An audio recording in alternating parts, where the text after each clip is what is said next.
जय हिंद साथियों, group D की दृष्टि से लेकर आए हम कुछ विज्ञान के इम्पोर्टेंट क्वेश्चन। और 50 क्वेश्चन है, बड़े इम्पोर्टेंट हैं। और आपको केवल 5 सेकंड का समय दिया जाएगा।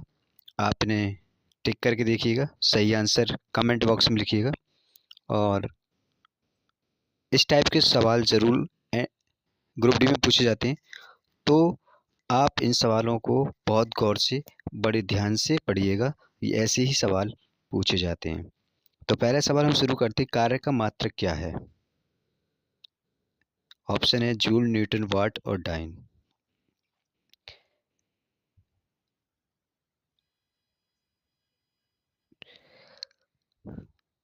तो ऑप्शन क्या है हमारा? जूल। अगला क्वेश्चन देखते हैं। प्रकाश वर्ष मात्रक है, किसका मात्रक है इनमें से? दूरी का, समय का, प्रकाश का या धारा का? तो आपका सही जवाब क्या हो जाएगा? दूरी का। ठीक है। ये अगर पूछ लेंगे एक प्रकाश वर्ष बराबर कितना होता है, तो आप क्या करेंगे? पूछने लगे तो 9.46 गुणा 10⁻15 ये मीटर में होता है। ठीक है। और कभी कभी किलोमीटर में पूछता है तो 10 की पावर जो है ना 12 होती है, याद रखना। ठीक है। निम्नलिखित में से कौन सी मात्रा जड़त्व का माप है? वेग, त्वरण, द्रव्यमान या भार? तो आपका जो राइट आंसर हो जाएगा वो द्रव्यमान हो जाएगा। देखो, इनमें से दो सूची दी रखी है। सूची बल को सूची 2 से सुचालित कीजिए तथा सूची के नीचे दिए गए कूट से सही उत्तर का चयन कीजिए। उच्च वेग किसका मात्रक है? या तरंग दैर्घ्य का क्या मात्रक है? दाब का क्या मात्रक है? ऊर्जा का क्या है? देखो, जिसका आपको आता पहले उसको मिला लीजिए। अगर आप जानते हैं, जिसको जानते हो वेग का, अगर जानते हैं तो सबसे पहले वेग का मिलाइए, वरना मेरे ख्याल से सबसे पहले ऊर्जा का मिलाइए। ऊर्जा का सबको हर कोई जानता है, ऊर्जा को जूल से मिला लीजिए। तो ये तो कंफर्म होगी, डी जो है लास्ट में है, तो D4 है। यानी कि दो आंसर अपने आप कैंसिल हो गए। यहाँ से ये भी कैंसिल हो गया और ये भी कैंसिल हो गया, क्योंकि आप जानते हैं लास्ट में D4 का मिल होना, इसका या इसका। ठीक है, ए या सी का। अब दूसरा मात्रक और मिला के देखते हैं हम। दाब का क्या होता है? दाब का मात्रक पास्कल होता है। तो इसका ये पता चलेगा, सी का 3 है, तो सी का 3 इसमें भी दिया हुआ, उसमें भी दिया हुआ, कोई दिक्कत नहीं है। तरंग दैर्घ्य को मिला लेते हैं। तरंग दैर्घ्य किससे मिलता है? एंगस्ट्रम। तो इसका मतलब ये हुआ बी का 2 है और ए का 1 हो गया। ए, तो इसका मतलब A1, B2, C3 और D4 यही डायरेक्ट है। तो कौन सा इसमें मैच खा रहा है हमारा? ये वाला मैच खा रहा है, तो इसका मतलब ये वाला हमारा सही हो जाएगा।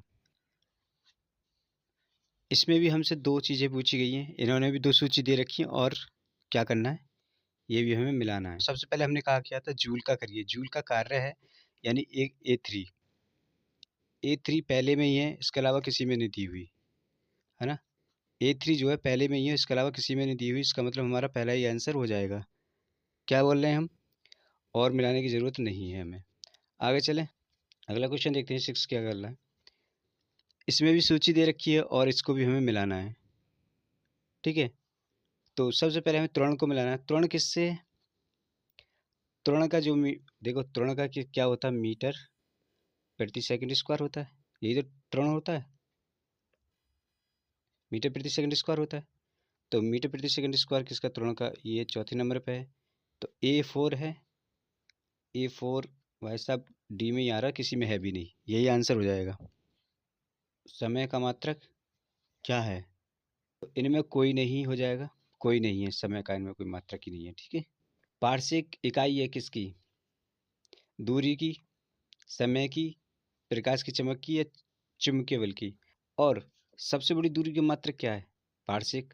तो पारसिक जो किसका मात्रक हुआ फिर? दूरी का हुआ, और यही आंसर है। अब क्या करेंगे, निम्नलिखित में से कौन सा एक सुमेलित नहीं है? डेसिमल ध्वनि की तीव्रता की इकाई है, बिल्कुल है। अवशक्ति शक्ति की इकाई है, बिल्कुल है।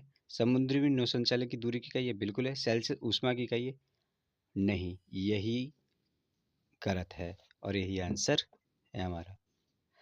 इसी टाइप के क्वेश्चन आते हैं आपके ग्रुप डी में, जरा सही से याद कर लीजिए इन क्वेश्चनों को। और आगे चलें क्या? ल्यूमेन किसका मात्रक है? ज्योति तीव्रता का, ज्योति फ्लैक्स का, उपयुक्त दोनों, इनमें से कोई नहीं।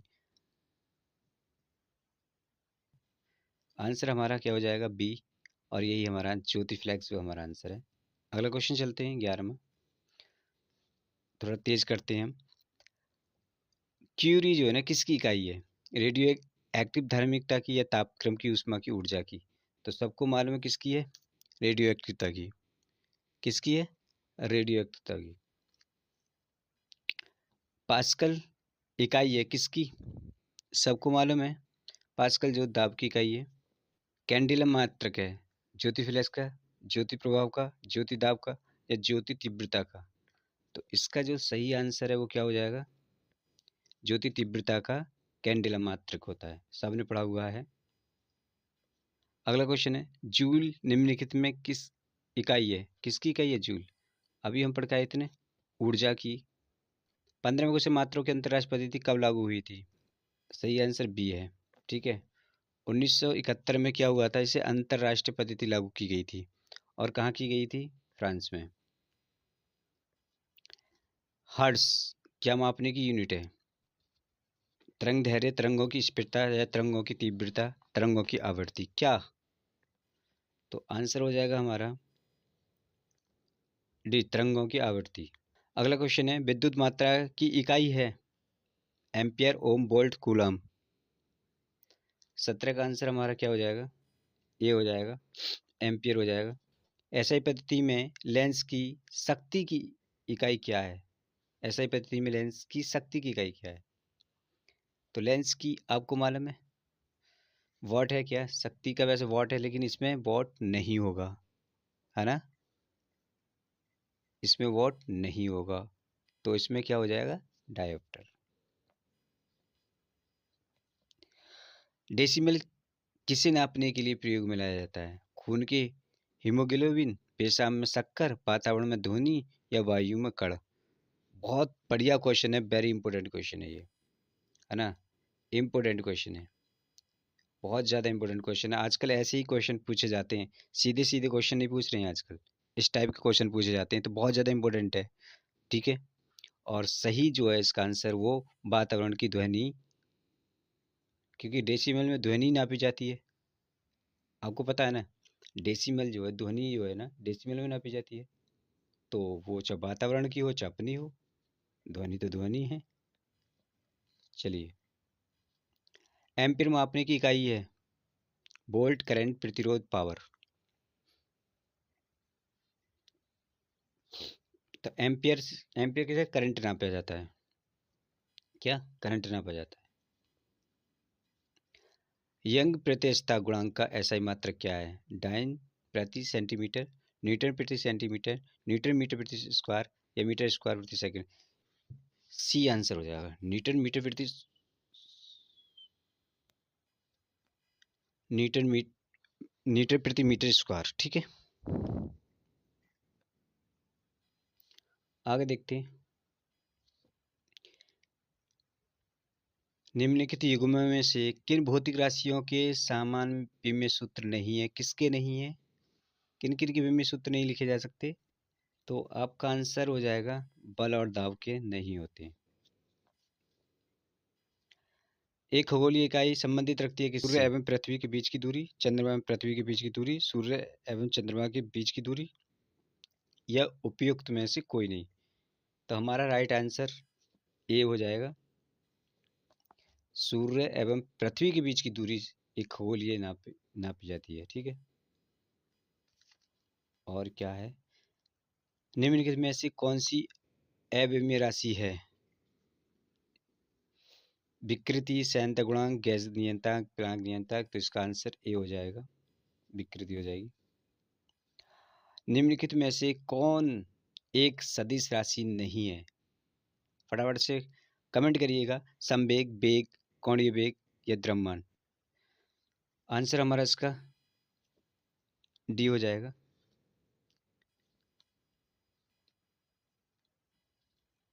अदिश राशि है ऊर्जा, बलागुण संवेग उपयुक्त सभी। तो इसका आंसर तो आप सभी जानते हैं, ये तो सब अदिश राशियां और ये ही एक, सॉरी, ये जो नीचे वाली ये सब सदिश राशियां, ऊपर वाली ये अदिश राशि है। निम्नलिखित में से कौन सी एक सदिश राशि है?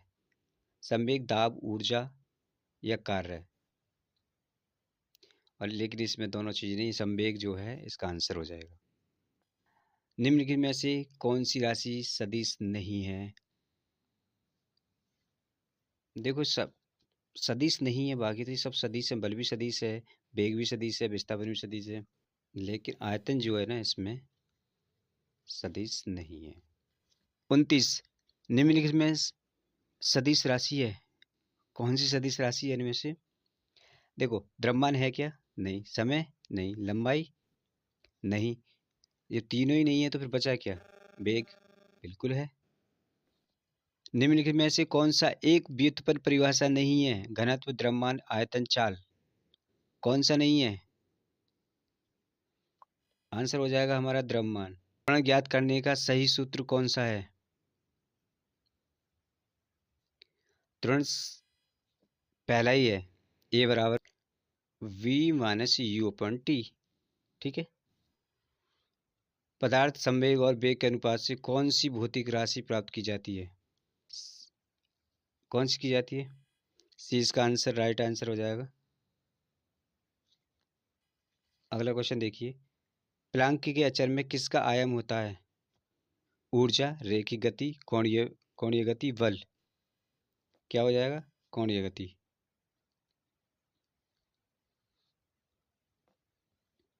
अगला क्वेश्चन क्या कह रहा है, एक लड़की झूले पर बैठी स्थिति में झूला झूल रही है, उस लड़की के खड़े हो जाने पर दोलन का आवर्त काल जो है कम हो जाएगा, अधिक हो जाएगा, या लड़की की ऊंचाई पर निर्भर करेगा, अपरिवर्तित रहेगा। तो 34 का हमारा जो जैसे ही खड़ी हो जाएगी तो हमारा जो क्या होगा, एक कम हो जाएगा। क्या हो जाएगा? कम हो जाएगा। घूर्णन करती एक गोल मेज पर अचानक एक लड़का आकर बैठ जाता है, मेज के कोणीय वेग पर क्या प्रभाव पड़ेगा? ये भी कम हो जाएगा। यदि किसी चली हुई वस्तु के वेग को दुगना कर दिया जाए तो उसकी में क्या कम आएगा? तुरंत दुगना हो जाता है, या गति ऊर्जा दुगनी हो जाती है, गति ऊर्जा 4 गुनी हो जाती है, या भार दोगुना हो जाता है? आंसर हमारा सी हो जाएगा। गतिज ऊर्जा है ना 4 गुनी हो जाती है। किसी पिंड के द्रव्यमान तथा भार में अंतर होता है क्योंकि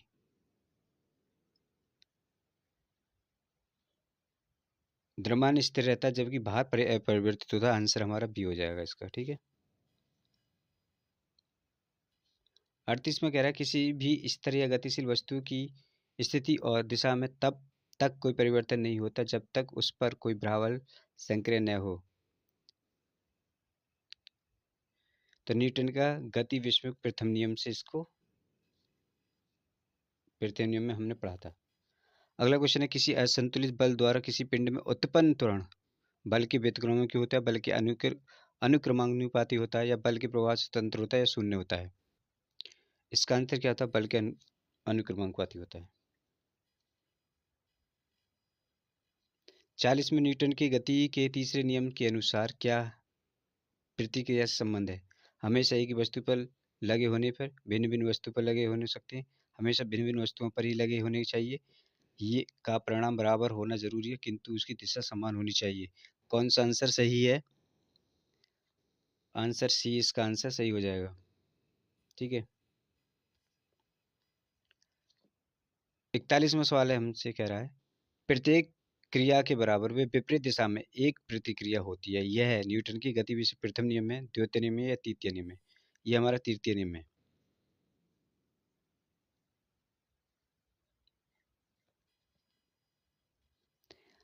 जल में तैरना न्यूटन की गति के किस नियम के कारण संभव है? तृतीय नियम के कारण।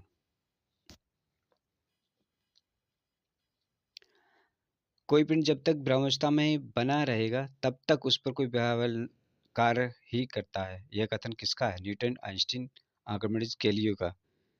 तो इस किसका है ये? सबको मालूम है, ये तो न्यूटन का है। 44 क्या बोल रहा है, बल की परिभाषा को किसके आधार पर व्याख्या किया जा सकता है? गति के पहले नियम से, गति के दूसरे नियम से, गति के तीसरे नियम से? बल की परिभाषा किससे मिलती है हमें? गति के पहले नियम से। किसी पिंड पर गुणधर्म को क्या कहते हैं? किसी पिंड उस द्रव्यगुण को क्या कहते हैं जिसमें वह सीधी रेखा, विराम या एक समान गति की स्थिति में किसी भी परिवर्तन का विरोध करती है? गतिहीनता, जड़त्व, कुछ भार, असंक्रियता।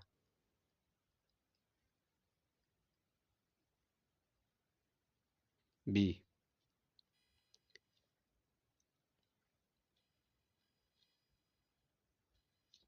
न्यूटन के पहले नियम को भी कहते हैं क्या? जड़त्व का नियम कहते हैं। 47 क्या कह रहा है? गाड़ी खींचता हुआ घोड़ा किस बल के कारण आगे बढ़ता है?